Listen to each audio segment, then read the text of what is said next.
지난 신년 초에 이어서 코로나 신규 확진자 수가 반년 만에 다시 1000명대를 넘어섰습니다. 그런데 그나마 그렇게 비상이라고 느낌이 오지 않는 게 아마도 우리나라도 백신 접종률이 30%에 달했기 때문이 아닌가 해서 그런지 뭐 방역을 섣불리 완화했다가 다시 확산세가 늘었다는 목소리도 나오고 있는 상황입니다. 그런데 이것도 다른 양상이더라고요. 계속 변이가 계속 발생하면서 이번에는 이 델타 변이라고 해서 기존의 변이 바이러스보다 더 치명적이고 확산 속도가 빠르다는 데에 여전히 문제점이 되고 있더라고요.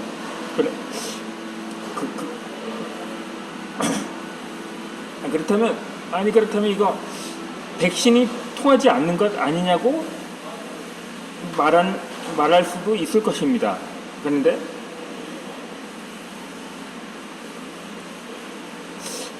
그렇다면 한참 백신 접종이 한창이었던 지난 상반기 중에 이 인도에서 하루에만 40만 명이 넘는 확진자가 발생하면서 그렇게 판단하는 것이 아닌가 하는 생각이 들 수가 있을 텐데, 그 원인으로 인해서 결국 델타 변이가 발생한 원인이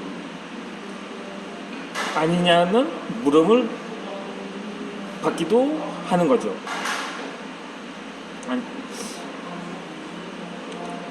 그런데 이 델타 변이는 그런대로 백신의 효과가 있지만 뒤이어 발생한 이 플러스 변이는 일부 백신도 통하지 않는다는 실험 결과가 있었다고 하더라고요. 그런데 또 뒤이어서 발생한 린다 변이는 더 치명적이고 백신도 대부분 안 통한다고 하더라고요. 만약에 그렇게 된다면 일부 국가에서는 플러스 변이가 발생했다고도 하는데 아직 델타 변이만큼은 확산된 세는 아니지만 이 조만간 가능성도 배제하지 않는다는 거죠. 그런데 그러다 보니까는 만약에 모든 백신이 안 통하는 변이 바이러스가 창궐을 하게 될 경우 그야말로 전면 봉쇄보다도 더 강력한 방역 조치가 불가피하다는 전망이 팽배한 실정이기도 합니다. 그러니까 방역 단계, 그러니까 거리두기 단계별로 정하면 1단계, 2단계, 3단계는 아직까지 우리나라는 1.5단계에서 2.5단계까지 합해서 총 5단계로 책정을 한 바 있습니다만, 흔히 붕세라고도 말할 수 있는 3단계까지는 가지 않았는데, 만약에 3단계, 그런데 일부 유럽 국가에서는 이 3단계를 훨씬 넘는 이 전면 봉쇄까지 취했다고 하지만 여전히 확산세가 꺾이지 않음을 볼 수가 있는 거죠. 그러니까 한참 우리나라가 지난 연말에 1000명을 넘어섰을 때 이재명 도지사가 말한 것처럼 이거 3단계는 전면 봉쇄가 아닌 부분 봉쇄라고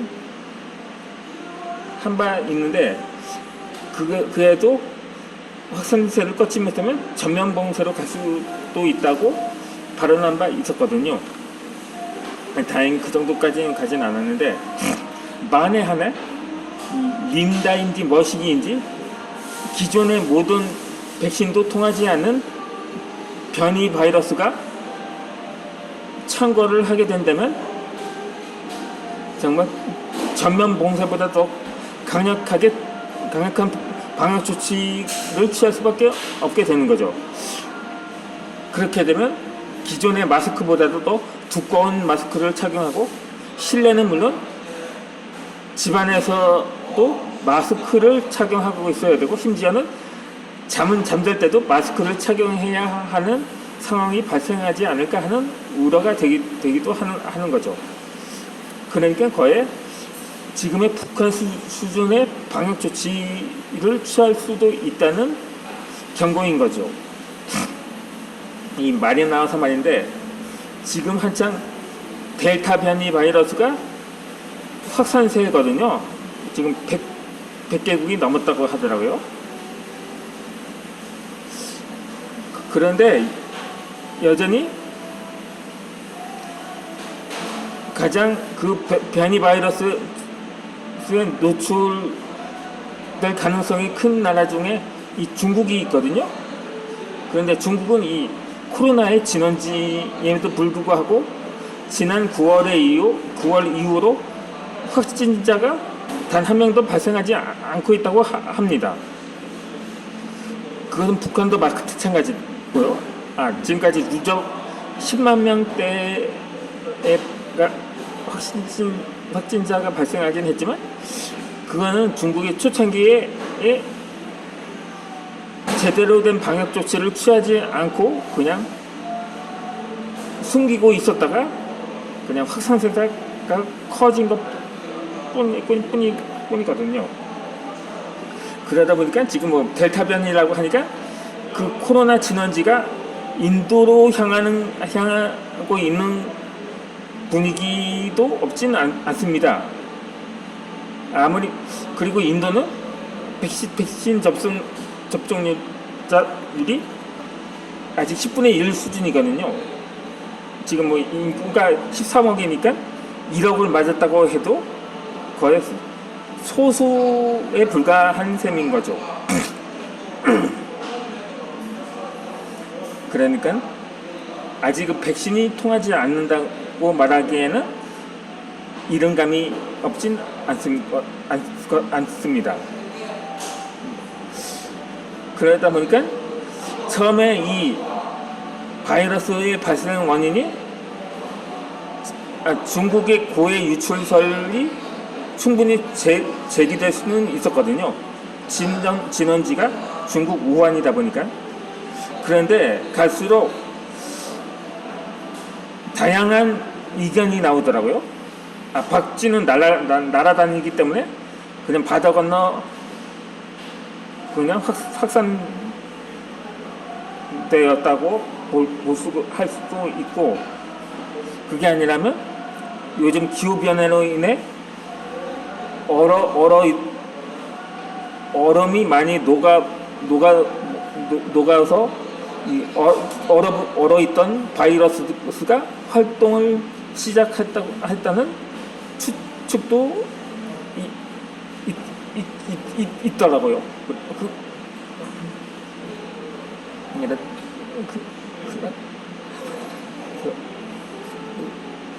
그래도 북한은 중국에 가장 가깝다 못해서 거의 국경에 접한 나라들은 완전히 코로나가 휩쓸고 지나갔다고 해도 과언은 아니거든요.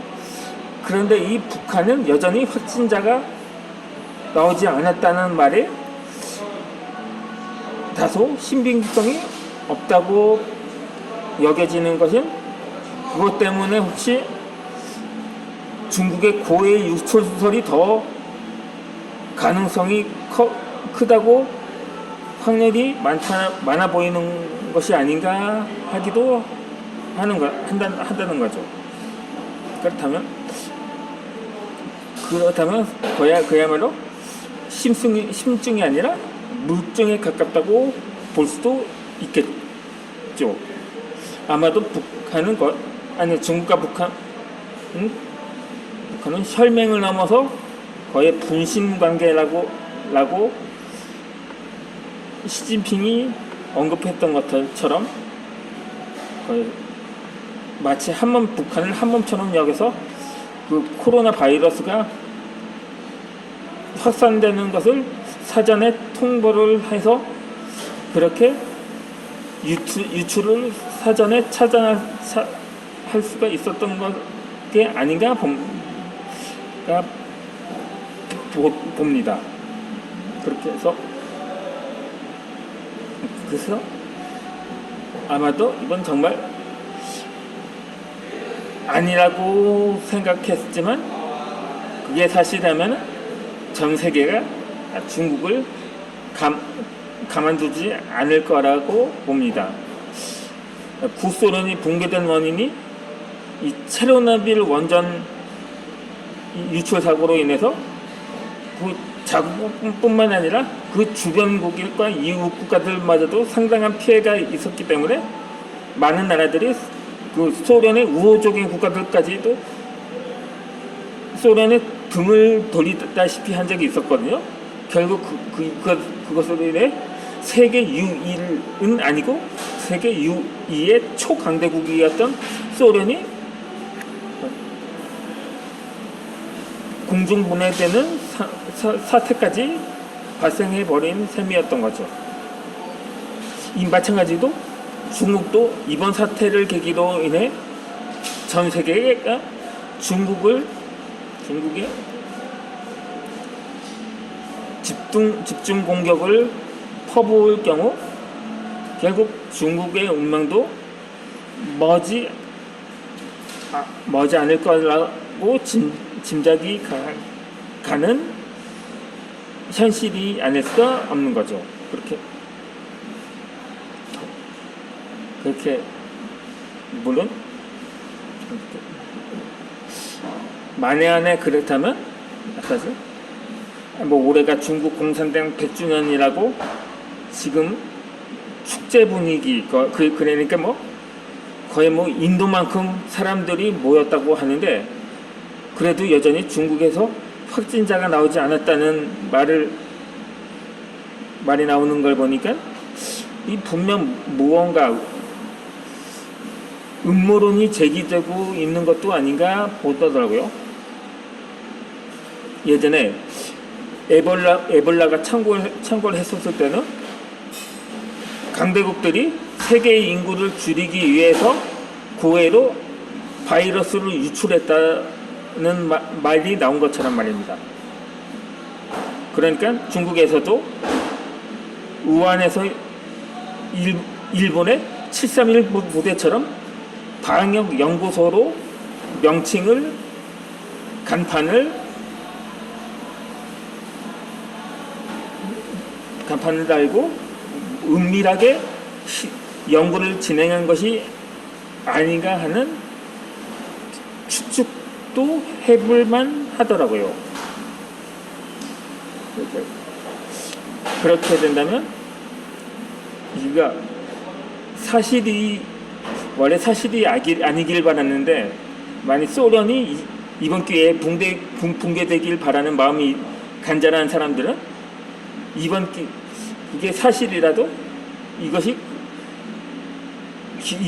중국을 없앨 기회로 삼을 수 있겠다고 판단을 하는 사람도 있을 것입니다. 그러면 저는 이어서 영상을 올려드리도록 하겠습니다. 글쓰기 강의를 계속해서 해드리도록 하겠습니다.